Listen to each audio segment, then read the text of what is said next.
আসসালামু আলাইকুম সুপ্রিয় দর্শক বন্ধুরা, দেশ ও প্রবাস থেকে যে সকল ভাই ও বোনেরা দেখছেন আমার এই ভিডিও, আশা করি সবাই ভালো আছেন। দেখুন আমার এই গরুটার সামনের হাঁটু দুইটাই কি পরিমাণ ফোলা। এই যে হাঁটু ফোলা, এটা একটা কমন সমস্যা, হাজার হাজার মানুষের কম বেশি ফলে। এবং এই হাঁটু ফোলার কারণে অনেক সময় গরু বিক্রয় করতে গেলে বিভিন্ন রকম সমস্যা দেখা দেয়, কিনতে চায় না কেউ, যে ওর হাঁটুতে সমস্যা। এই সমস্যার সমাধান তো অবশ্যই আছে। অনেকে কয় হাঁটু ফোলা ভালো হয় না, থেকে যায়, কিন্তু আমি হাসান গ্যারান্টি দিয়ে বলবো, এই হাঁটু ফোলা আদেও কোনোদিন ছিল এটা কেউ দেখে বুঝবেন না, এমন ট্রিটমেন্ট আছে। তবে হ্যাঁ, গাব থাকাকালীন ট্রিটমেন্ট আলাদা, গাব না থাকলে ট্রিটমেন্ট আলাদা।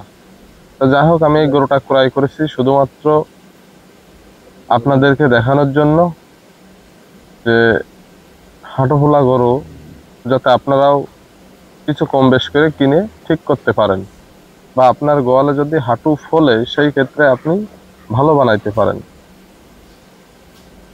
এই যে আমার হাতে দেখতে পাচ্ছেন একটা ইনজেকশন, এটা কিন্তু ভার্মিক। এই যে ভার্মিক ইনজেকশনটা আমি ওরে দেব চামড়ার নিচে। এবার দেখাবো ডেক্সট্রাফস ইনজেকশন বা ডেক্সট্রাভেট। এটা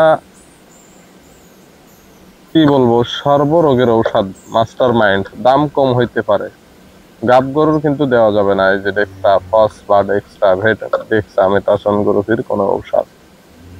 যাই হোক, আমি এর দিব দেব কেন তাও আপনাদের অবশ্যই বলবো। আমি গরুটা যে জায়গার থেকে ক্রয় করেছি, তারা ট্রিটমেন্ট অবশ্যই দিয়েছে, কিন্তু ভালো বানাইতে পারেনি। গরুর অতিরিক্ত তাপ বসছে শরীরে, মাত্রা ছাড়া তাপ, জ্বর 108-7 এই লেভেলে চলতেছে। গরুটা যাতে মানে এত ভালো, জার্সি গরুর পেটে ফ্রিজিয়ান বীজ দেওয়া, ফ্রিজিয়ান জার্সি মিক্সড। তবে জার্সির সব কোয়ালিটি এর ভিতরে আছে, শুধু ছাপাটা হয়েছে ফ্রিজিয়ান। যাই হোক, গরুটা কিন্তু আমি 15 কেজি দুধ পাচ্ছি, বাচ্চার বয়স মাত্র 10 দিন। এই কারণে গরুটা আমি ক্রয় করেছি খুব আগ্রহ করে। তো যাই হোক, আমি এর এখন ট্রিটমেন্ট দিব, আপনাদেরকে দেখাবো এক এক করে যে কি কি ট্রিটমেন্ট আমি দিই। দেখুন, প্রথমে দিচ্ছি সেই ইন্টার এগ্রো কোম্পানির LSPCE, অর্থাৎ এলএসপেক কলেই যে কেউ চিনবে। এইটা আমি এর 25 ml করে দেব। 100 ml, 25 ml। যেহেতু আমার এই গরুটা 300 কেজি বডি ওয়েট আছে, সেই ক্ষেত্রে আমি এর 25 ml করে দেব পরপর 3 দিন। একদিনও কিন্তু কামাই দিব না, পরপর 3 দিনই দিতে হবে। এবং দেখুন, পিছনে ইনজেকশন দিতে যাবেন না, পিছনে ইনজেকশন দিতে গেলে কিন্তু গরুর লাথি খাইতে হবে। সেই ক্ষেত্রে সব দিন ইনজেকশনটা সামনে ব্যবহার করার চেষ্টা করবেন। আমি দেখুন সামনে দিচ্ছি, আর সামনে দেওয়ার সময় যদি সামনে একটু টাইনি বাঁধে রাখা যায় তাহলে অসুবিধা হয় না। তো আমার যেহেতু টাইনি বাঁধে রাখার জায়গা আছে, আমি টাইনি বাঁধে রাখছি। তাহলে LSPC 25 ml এবং ডেক্সট্রাফস বা ডেক্সট্রাভেট এটা দেব 10 সিসি।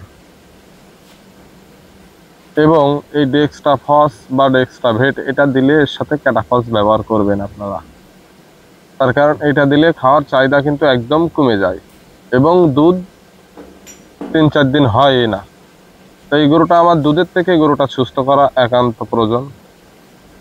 দুধ মনে করেন 1 সপ্তাহ পরে আসবে, 10 দিন পরে আসবে, কিন্তু গরুটা সুস্থ হইতে লেট হলে হাঁটুতে মাংস এসে গেলে ভালো হয় না। তো সেই ক্ষেত্রে হাঁটুটা নরম থাকলে কিন্তু একদম ইজিলি ভালো হয়ে যাবে। তো দেখুন, আমি ডেক্সট্রাফস 10 সিসি দিয়ে দিচ্ছি এবং হিস্টাভেট আজকে দেওয়া লাগবে না, যেহেতু আজকে ডেক্সট্রাফস বা ডেক্সট্রাভেট দিচ্ছি, এটা দিলে হিস্টাভেট দেওয়া লাগে না। যাই হোক, এবার কিন্তু আমি ভার্মিক ইনজেকশনটা দিয়ে দেব। এই হাঁটু ফোলা রোগের মূল ঔষধ ভার্মিক এবং মাটির রস। গরুটা সবসময় মাটিতে বাঁধে রাখতে হবে। আপনার যদি জায়গা না থাকে জায়গা করে নিতে হবে, এবং দিনের বেলায় রৌদ্র থাকলে রাত্রে বেলায় 2 ঘন্টা 2.5 ঘন্টা 3 ঘন্টা করে মাটিতে বেঁধে রাখতে হবে। তাহলে এই হাঁটুটা দ্রুত কায়দায় একদম ছেড়ে যাবে এবং বোঝাও যাবে না যে এর হাঁটু কোনোদিন ফুলেছে। তো যাই হোক, আমি যখন ট্রিটমেন্টটা আপনাদেরকে দেখাচ্ছি এর আপডেট অবশ্যই আপনাদেরকে দেব। এবং দেখুন, এখন ভার্মিক ইনজেকশনটা দিয়ে দেবো চামড়ার নিচেই। আজকে এই যে ট্রিটমেন্টটা দিছি, কালকে কিন্তু একটু ভিন্ন দেব। যেমন কালকে দেব মনে করেন LSPC, এবং ওই সাথে দেব পিপারবেট বা টাপনিল ইনজেকশন। যেহেতু ওর গায়ে তাপ আছে, ব্যথার ইনজেকশন দিতে হবে। অ্যান্টিবায়োটিকের কাজ আলাদা, ব্যথার কাজ আলাদা। তো যাই হোক, কালকে দেব পিপারবেট হোক আর টাপনিল হোক, দুটো যে কোনো একটা দেব, এবং LSP তো দিবই, সাথে হিস্টাবেট, এই 3টাই। আর আজকে আমি ডেক্সট্রাফস এই কারণে দিচ্ছি, গরুটা অতিরিক্ত হিট, মানে খুব তাপ এবং জ্বর, যে কারণে আমার প্রথম দিন একটু কড়া ডোজ দিতে হবে। আমি সেই কাজটাই করলাম। যাই হোক, আমার এই ভিডিও দেখে যদি আপনাদেরকে ভালো কিছু শেখাইতে পারি মনে করেন, তাহলে দয়া করে আমার ভিডিওটা একটা শেয়ার দিয়ে দেবেন এবং নিজের প্রোফাইলে রেখে দেবেন শেয়ার দিয়ে। আপনার গরুর কখনো হবে না এ কথা বলা যাবে না, হইলে এই ভিডিওটা দেখে ট্রিটমেন্টটা দিতে পারবেন। সবাই ভালো থাকবেন। আসসালামু আলাইকুম।